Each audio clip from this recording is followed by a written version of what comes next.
Selamat malam, saudara-saudari dalam Yesus Kristus. Selamat bertemu kembali dalam renungan malam, Ye shall receive power atau engkau akan menerima kuasa oleh Ellen G. White, tanggal 20 November 2025. Mari kita berdoa.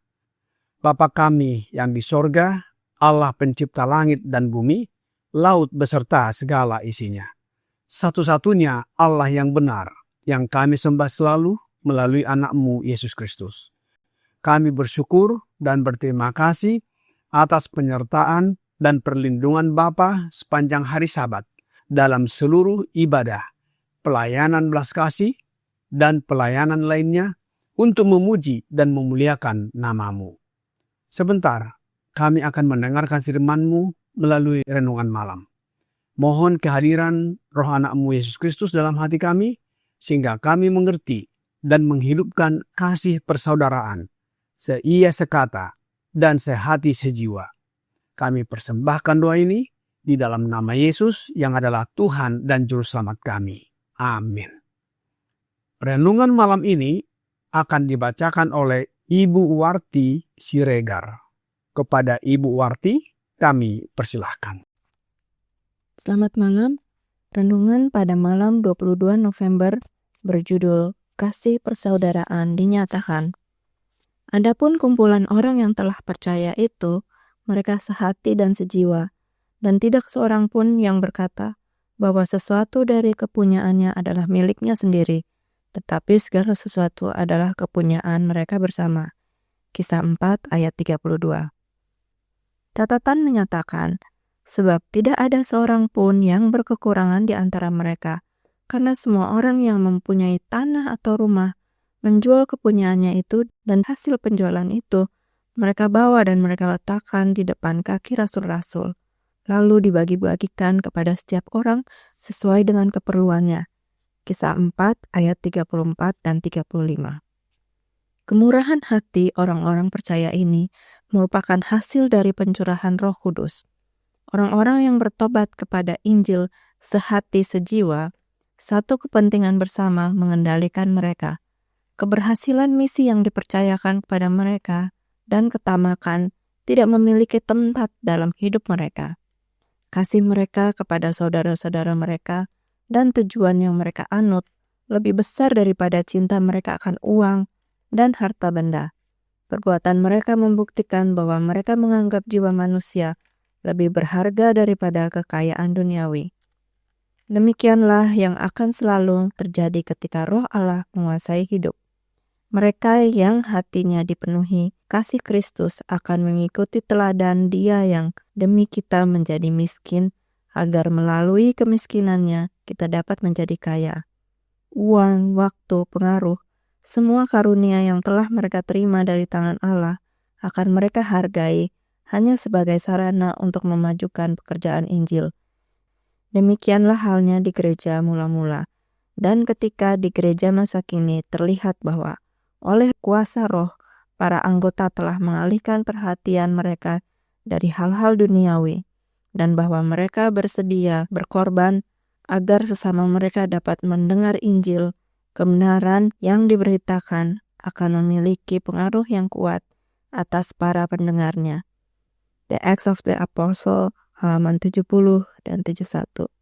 Terima kasih, renungan ini dibawa dalam nama Tuhan Yesus. Amin. Terima kasih atas penata layanan Ibu Warti. Tuhan Yesus memberkati. Saudara-saudari dalam Yesus Kristus. Di dalam buku Kisah Para Rasul 4 ayat 32 sampai 37, kita dapat membaca suatu kondisi ideal dan suasana kasih persaudaraan dan persatuan yang luar biasa di antara jemaat mula-mula di Yerusalem yang merupakan hasil langsung dari pencurahan Roh Kudus. Namun, di dalam Kisah 5 ayat 1 sampai 11 menggambarkan kondisi yang berlawanan, yaitu bahaya ketidakjujuran dan ketamakan yang mengancam kasih persaudaraan dan persatuan di antara jemaat mula-mula yang dilakukan oleh sepasang suami istri Ananias dan Safira. Di dalam buku The Acts of the Apostles halaman 70 paragraf 1 berkata, sementara murid-murid memasyurkan kebenaran Injil di Yerusalem, Allah memberikan kesaksian atas perkataan mereka dan orang banyak pun percayalah. Banyak dari orang-orang percaya yang mula-mula ini dengan segera dikucilkan dari keluarga dan sahabat-sahabat mereka oleh kefanatikan dari orang-orang Yahudi dan perlu menyediakan bagi mereka makanan dan perlindungan. Banyak orang menjadi percaya atas kesaksian para murid-murid Yesus dan menderita penganiayaan. Lebih lanjut, di dalam renungan malam ini dikatakan bahwa jemaat mula-mula hidup tanpa kekurangan karena orang-orang percaya rela mengorbankan harta mereka. Mereka menjual milik pribadi untuk memenuhi kebutuhan bersama. Dan tindakan kedermawanan ini lahir dari kecurahan Roh Kudus yang membuat mereka sehati dan sejiwa. Kasih mereka kepada sesama dan pekerjaan Injil lebih besar daripada cinta pada harta. Bila Roh Allah memenuhi hati orang percaya, mereka akan memandang uang, waktu, dan pengaruh hanya sebagai alat untuk memajukan Injil.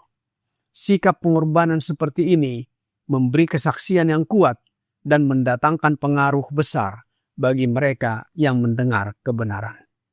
Di antara orang-orang percaya ada sepasang suami istri, Ananias dan Safira. Mereka telah mendapat kesempatan untuk mendengar kabar Injil yang dihotbahkan oleh para rasul. Mereka telah hadir bersama dengan orang-orang percaya yang lain. Keyakinan yang dalam menguasai mereka dan di bawah pengaruh langsung dari Roh Allah. Ananias dan Safira telah mengadakan perjanjian untuk memberikan kepada Allah hasil penjualan dari suatu harta mereka tertentu. Namun apa yang Ananias lakukan?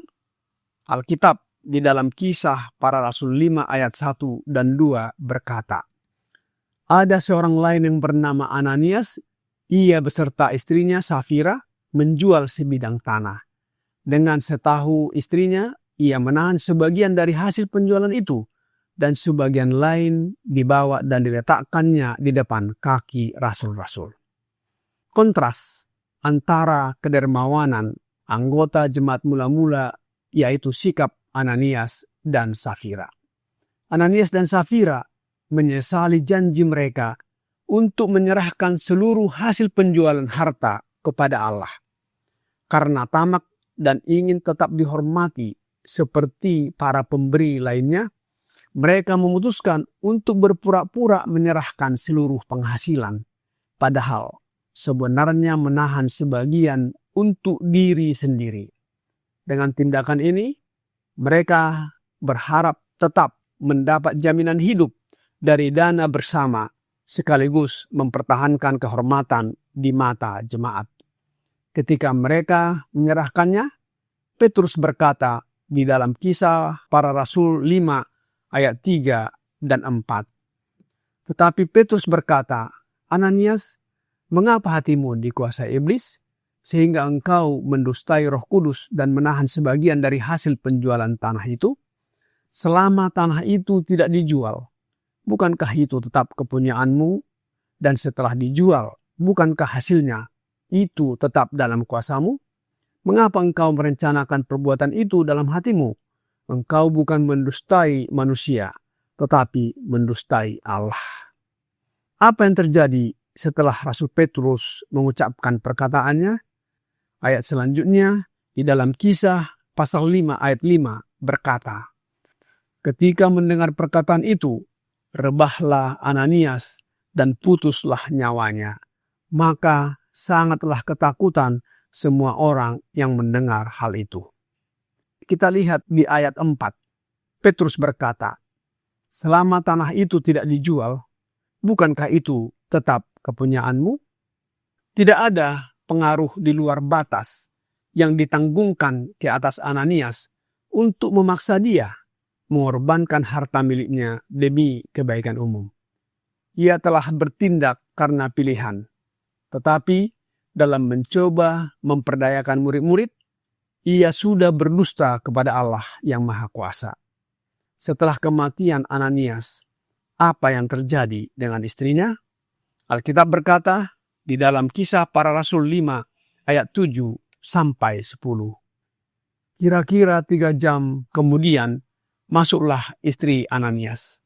Tetapi ia tidak tahu apa yang telah terjadi. Kata Petrus kepadanya, katakanlah kepadaku, dengan harga sekiankah tanah itu kamu jual? Jawab perempuan itu, betul sekian.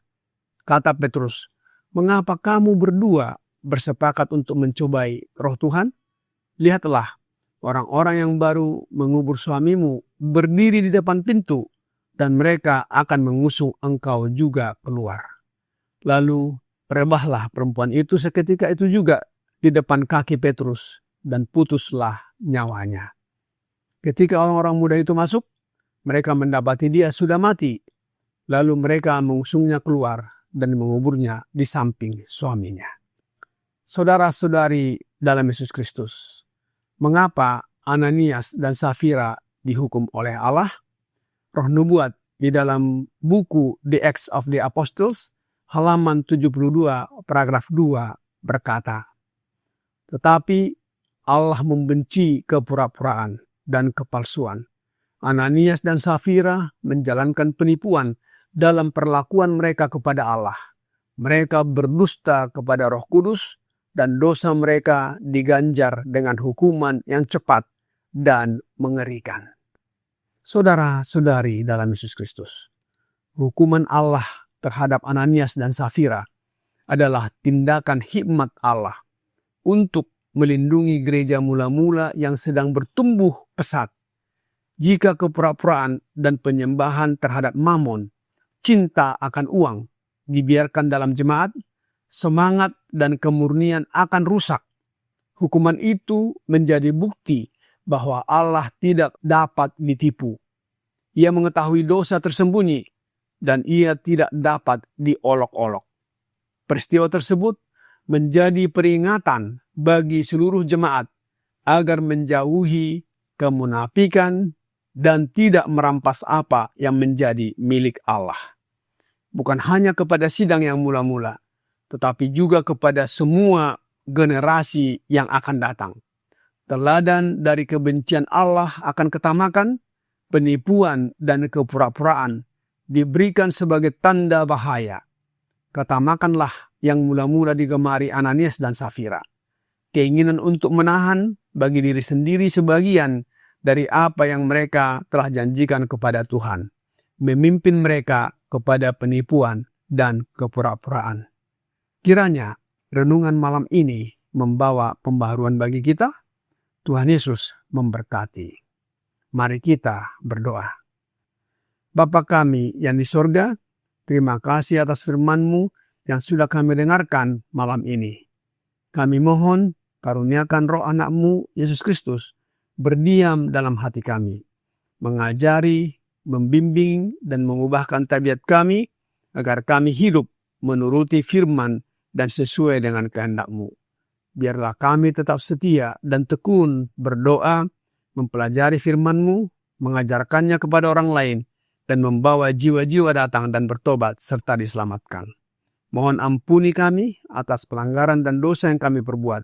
Kami persembahkan doa ini hanya melalui anak-Mu, Yesus Kristus, yang adalah Tuhan dan Juru Selamat kami. Amin.